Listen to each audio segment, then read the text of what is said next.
Pagkatapos ng maikling pahinga, bumalik sila sa law awareness work.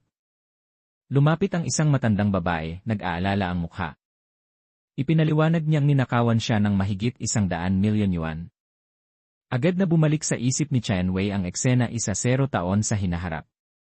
Ang salarin ay apo ng babae. Umiiyak at nagmamakaawa ang matanda.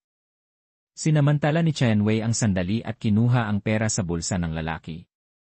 Pinagalitan niya ito at tinanong kung paano siya mangangaral ng batas kung magnanakaw siya. Ipinunto niyang 2 segundo lang ay nataranta na siya, at naisip ba niya ang dinanas ng lola niya. Gamit ang matibay na kaalaman sa batas, pinilit niyang umamin ang lalaki at magsulat ng commitment letter. Ibinalik niya ang pera sa matanda.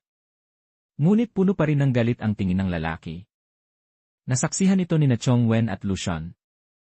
Sinundan siya ni Chong Wen. Sa eskinita, nakipagkita siya sa 2 goons. Lumapit si Chong Wen at tinawag siyang basagulero. Nag-away sila. Nang maging delikado, dumating si Lu Shun. Akala ni Chong Wen tutulong siya, ngunit tumayo lang siya at sinabing wala siyang pakialam. Nang may magbuhat ng bato, pinigilan niya ito. Tinawagan na pala niya ang pulis.